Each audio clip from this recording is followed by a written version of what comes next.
जैन मित्रांनो, तर ज्यांनी हिंगोली जिल्हा पोलीसला सोबतच चालक पोलीसला अर्ज भरलेला आहे त्यांचं 1600 मीटर कुठं होणार आहे, तर त्या रोडची व्हिडिओ मी काढलेला आहे. तर त्या व्हिडिओमध्ये मी काय समावेश केलेला आहे, तर त्यामध्ये काही नगरांचा बॅनर वगैरे असतील, काही खानाखुणा असतील, तर त्यांचा समावेश केला आहे. सोबतच या 1600 मीटरमध्ये 2 कलवे येतात.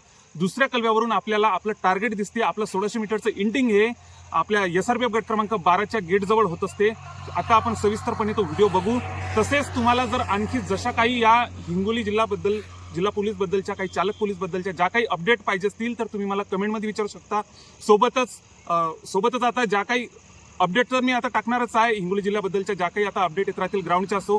ग्राउंडबद्दल पण सांगतो तुम्हाला. ग्राउंड हे आपलं 11 तारखेला होऊ शकते, पण सध्या याचं ऑफिशियली असं परिपत्रक वगैरे काही आलेलं नाही. त्याच्यामुळे जसं काही याबाबतचं परिपत्रक येईल ते पण मी तुम्हाला नक्कीच सांगेल. त्याच्यासोबत सेन्सरचा विषय, आता सेन्सर बऱ्यापैकी मुलांचे मला कमेंट येत होते की सेन्सर 1600 मीटर आणि 100 मीटरला सेन्सर आहे का, तर सेन्सरचा विषय राहिला तर सेन्सर पण सध्या फिक्स नाही आहे, कारण की आमच्या 2023च्या भरतीमध्ये सेन्सर वगैरे काही नव्हतं. सोबतच आता 1600 मीटर आमचं रोडवरच झालं होतं. गोळाफेक आणि 100 मीटर संत नामदेव महाराज पोलीस कवायत मैदानावर आमचं गोळाफेक आणि 100 मीटर झालं होतं आणि 1600 मीटर रोडवरती झालं होतं. तर ते 1600 मीटर रोडवरचा मी तुम्हाला सविस्तर असा व्हिडिओ तुम्ही बघून घ्या.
हा पहिला कलवा.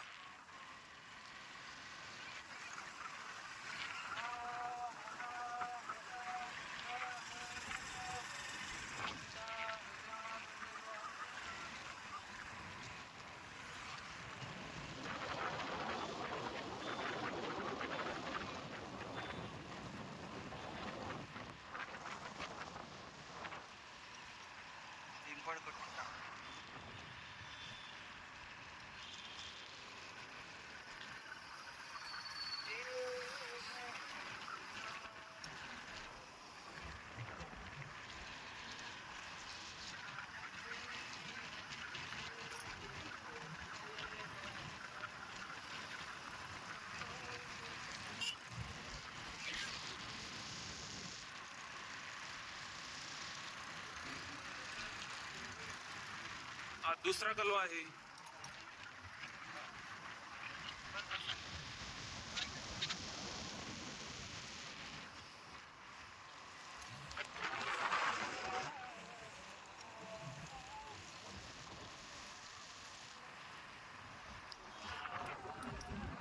दुसऱ्या कलव्यावरून आपल्याला डायरेक्ट टार्गेट दिसते 1600चं.